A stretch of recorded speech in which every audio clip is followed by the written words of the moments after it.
Hello, everyone. We're going to get started, so if you would take a seat, that would be wonderful. My name is Sammy Canold. I'm the Associate Director of In the Body, and I'm so excited to be here with Christine Schuler Deschryver, who is the Director of City of Joy and Vide Congo, and who you know as Mama C. Good afternoon. We typically start these conversations by asking our guests about what resonated for them in the piece, but you lived so much of this piece, and so I'd love to start by talking about, Eve talks about in the play how in 2007 she was invited to the Congo, and then she went, and then you sort of enter into the story. And I'm wondering if you could tell us what that was like from your end of the story when she came into your life and came to the Congo. Well, good afternoon. I met her in 2007. She was. They asked her to interview Dr. Mukwege, who is a gynecologist, who was invited by the UN. So she went there, she interviewed him, and then she discovered what was going on in Congo. And then he told her that she has to come to Congo. She had to come to Congo, and she had to meet me because I was a little bit crazy like her. And when he came back to Congo, he talked about Eve, and of course I didn't want to meet her because I was, and I'm still allergic to celebrities. During the war, we had so many celebrities who came to visit us, and we felt like they were bulimic of our misery. They came with all their paparazzi, photographing and filming us like in a zoo. They promised to come back, but at the end, I have, I think, a pile of business card. So I totally refused to meet Eve Ensler. And one day, because I was fighting against AIDS during the war, it was really a terrible time in Congo. And one day I was at the hospital, and then they brought those two children who were raped, and one of them was a 6-month baby who was raped. Her name was Isabel, and she died in my arms. So, that moment as a mother, just as a human being, you see the world, turning around you, and you don't even know who to call anymore because all your friends, they think that you have to give up, it's not for you, you are dying. And at that time I stopped eating because I felt guilty living in my comfort and people dying around me. So I didn't know with who to share my tears. My poor husband, every day I was like sharing like the worst stories with him, so I didn't want to call him again. So I decided to take the piece of paper, and I don't know why I called Eve, because she wrote to me, and I wrote to her, but it was very cold. Like, I did it, and leave me alone. And I took the piece of paper, with her phone number, and she was in Haiti. I was weeping, and then I was like, do you remember? I don't know if you remember me. My name is Christine. I live in Congo. She was like, of course I remember you, but she was also very cold. And then suddenly she told me, are you crying? And then I told her the story. And I told her, Eve, for the first time of my life, I think I can kill. And then she said, Christine, I'm coming. And she came. She was totally different than all the people who came before. She was holding these poor women and girls. They were leaking on her. The woman with fistulas. It was almost impossible even for us, to sit down with her in the room because the smell was so strong. And every day she was like wet. She had blood in her pants. And we told her not to do it. Even the doctor was like, don't do it because, infection. She was like, that's my baptism. And for me, it was a form of respect. No matter if you're black, they were like survivors of the worst stories. And then I was like, well, she's my woman.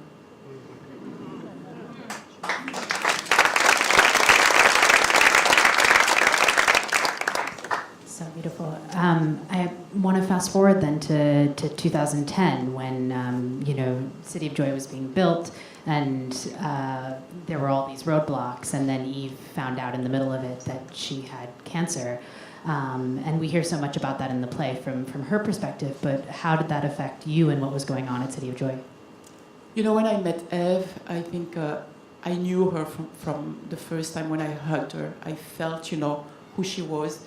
And then I gave up my career, what they called my career, because I represented, you know, like a big institution in all Eastern DRC. So I resigned, and because she, you know, when she asked the girl what they wanted, and they were talking, they said they wanted a City of Joy, a place where they will be empowered, and then we started, you know, the whole program on leadership. And suddenly they discovered that she has a uterine cancer, and there was this circle of very few people, like close friends, relatives, and I was so honored to be part of them. Like when we knew she was sick, and we couldn't share, you know, with people. So I was like, wow, we have this huge project, and she's not gonna leave me and die. And I couldn't share, you know, her story with other people. So they saw me devastating. I was like weeping all the time. I just told people, you know, we have to pray for Eve. But I didn't tell them she was sick. She was dying. And as she said in the play, we lied to each other because we worked at that time, you know, we did this campaign with the UNICEF. And it was like impossible to work with them. They didn't care about what we were doing. It was just to do it. Why do you need to build beautiful houses for poor women who came from the village? Why do you want luxury for them? We didn't even talk about luxury. We were talking about decent houses. And then they took the contractors. So sometimes when we had rain, everything collapsed. And sometimes I didn't want to tell her because I knew how sick she was. But she knew me so well, and she called me every single day or sometimes twice a day. And even if I pretend everything was fine, she was like, Christine, you have to tell me the truth. And then at the end, I was crying and said, you know, F. And that's when she called UNICEF.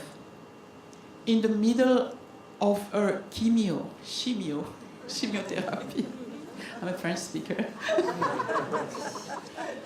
And I think she's alive thanks to City of Joy. Because she had a goal, she didn't want to abandon us. So she lived for City of Joy, and she's alive not because, thanks to City of Joy. That's the only reason. I think when you're sick and when you think that there's no hope anymore, you have to have, you know, like a little light, that it's a hope, a goal, you know, just to survive. Thank goodness. And I've been hearing about the developments at City of Joy since the end of the play. We sort of leave the play in 2012, 2013. I'm wondering if you can update us on what's been happening in the past 4 years. We already have 1,028 graduated from City of Joy, and now we are talking about a revolution. Because I think you will all agree with me that the change will only come from the grassroots. You know, the top, the head is so corrupted. And I think also the reason our program is so successful, it's because V-Day, we work with the women from the grassroots. And Eve asked them, what do you want? So they know better than you, better than me, what they want and how they want to change their communities. That's the difference between the UN and the big institution. They come and tell you what you have to do to change your future. They pretend it's participative, but at the end, they will impose you something. And all the money that we have like, I know it because I worked for one of them. For example, you have $1 million budget, only a quarter of it, and that's a lot, will be for the program. The rest will go on salary, on important conferences, strategizing and talking about sustainability and all the, you know, all the sexy NGOs word.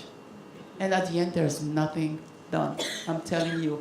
I left my job in 2007, and I have to say everything I did during 13 years collapsed when I left. Millions and millions of dollars.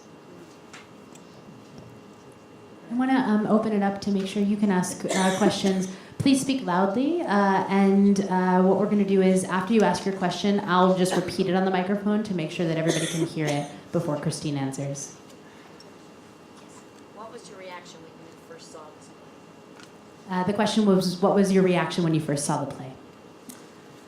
I was really, really moved, and because I was so part of it, there was nothing new. But just for me, like being a character in the play was like, wow, who am I to deserve to be in a play of Eve Ensler? Because I forgot to tell you, at the beginning when they talked about Eve Ensler, years ago, every time I went to Europe, all my friends, they wanted to invite me to watch the vagina monologue. And I was like, after Congo, no more vaginas anymore. I didn't even want to know what it was about, but I just refused. And also, what's very sad about the play, when you hear the story of Jane, Eve was talking that she had her 8th surgery, but now she already had 11 surgeries, and she's still not well. The story, the terrible story of Angelique, at the end she was talking about, now 3 weeks ago, in the new group, we have a girl, 26 years old, her name is Faida, with the same story. She has scars all over her body, and she just told me how she was forced, to eat her child. And, it's like never ending. And it reminds us that we have to continue the work. But no matter how long the war will be, but we will fight, to end violence in DRC, and I think all over the world. Because if I look at your country today, oh my God, let's not talk about it. So I don't know, between living in Congo, in my war zone, and living in the US, where students can be shot during the day. So I don't know the world we are living in. And if we keep being quiet and pretend it's normal and let the other one do what they have to do, so what's our role? What's our role? How can we change our communities? How can we stop this? So I think no matter what you do, even if it's a small drop of something, just do it. And everything is about love, is about friendship, is about solidarity. It can happen to you, it happened to me, it can happen to you. Look what happened to Eve. When they discovered she has the cancer, she just explained that my favorite fruit is mango. So I eat mango every day. And when they discovered she had a cancer, the doctor at Mayo Clinic, I don't know where Minnesota is, but so in the middle of... They don't grow mangoes there. Yeah, right? So the doctor told her, you have a tumor in the size of a mango. So everything about her cancer was very bizarre. And then she has exactly the same symptoms like women of Congo, fistulated women of Congo. She had to carry bags, exactly the same, and many things, because I know all the doctors who came to Congo, and I met them, in the US. Until now, they can't explain why she had all the symptoms. So there's a mystery. There's a mystery, and Eve, she had to be alive, and she will live for a long, long time.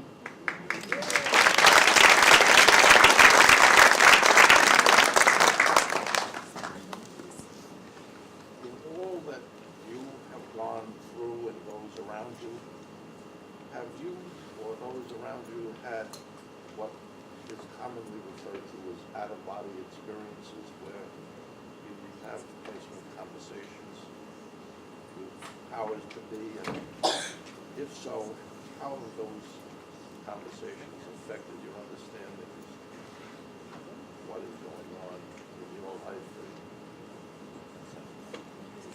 Sure. Correct me if this is wrong, but the question was about if you've had out-of-body experiences with higher powers and if that has in any way affected your work. Do you mean spiritual experiences in that sense? Well, people who describe out-of-body experiences as having conversations with whoever it is they pray to, and how it is that you come to understand what is going on in the world. I think, correct me if this is a rephrasing of that, but if you could talk about spirituality and how that affects the work that you do. Yeah. Well, me, myself, or the woman? Anyone, yourself or those around you, you've had those types of conversations with? No, you know. First of all, I was born as a Catholic, and grew up as a Catholic. But during the war, when I saw, I witnessed too many things, like raping of babies, and like I saw. I think it was too much for me because I'm not a doctor. So I remember when the little Isabel died in my arms, only 6 years old. I took the little body and I drove to a cathedral where I got married years ago. And I was there, with the little body, and I was talking to God. I was like, why do you let that happen? Why? You are people, all our lives, people just told us that you were there, for us to be well. So at that moment, I stopped believing in God. Because I was like, Christine, now you have to focus in what you can do. So I stopped it. And then that was the time I became anorexia because I wanted to do too much at the same time, and I felt I didn't know that I would have met Eve and she would be so helpful. And a few years ago, I did this, severe burnout, and I almost died. I had to be repatriated in Belgium for 2 months, and until now I'm under drugs, like antidepressant. But at that time, the way it happened, it's just because I was helping people.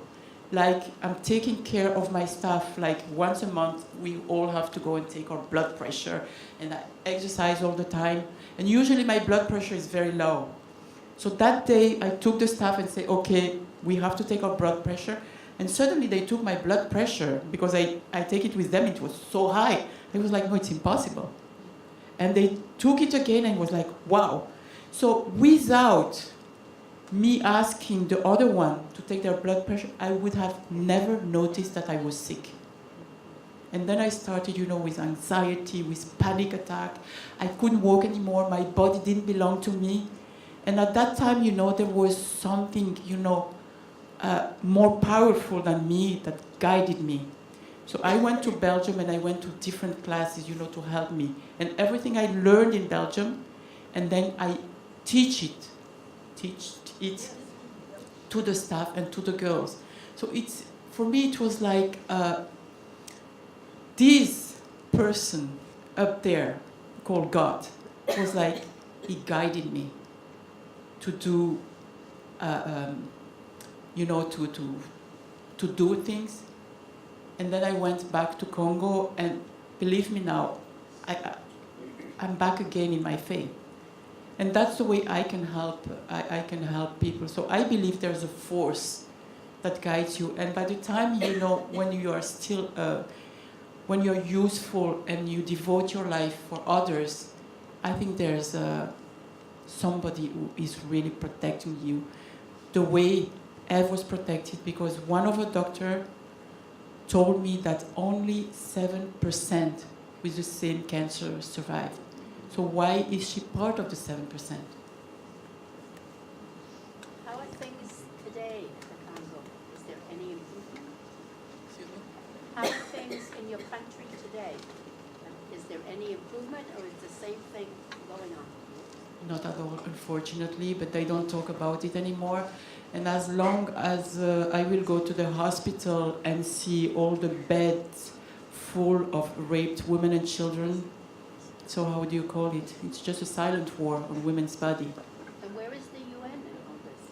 They are there observing the beautiful girls of Congo. No, there's nothing, you know how we call them in Congo? United nothing. They are there, they just escort water. You can see like 20 soldiers escorting a tank of water. They are not in the forest, they are not protecting the people, so I don't know what they're doing. Do one more question. Is there anything we can do here or inspire the new generation to do something here to help? The question was about if there's anything that we can do here to help. I think, already to come and see the play, it's a huge step. Because again, through art, you see how we can sensitize people. How her play is sometimes funny and sometimes you just weep. But you have the message, you got the message. And that's the most important. I see you with a young, beautiful girl, and also for her, because, this poor generation, they just grow up in violence, watching the TV and what's going on in the world. So it's, I think the first step is just to come and... And do you have a volunteering program also? We don't have a volunteering project because, first of all, I don't want to be responsible because it's already like a danger for us every day to go to work, and myself, I lost my freedom because I have to be with bodyguards all the time. So you have no idea, being in New York, unknown, and walking, like, oh my God, freedom. Yesterday I was walking in the rain, and I was like a child. When I was a child, I loved playing in the rain. But yesterday I was like a child, walking in the street in New York and enjoying being free. Thank you so much for being here and for all that you do. Thank you.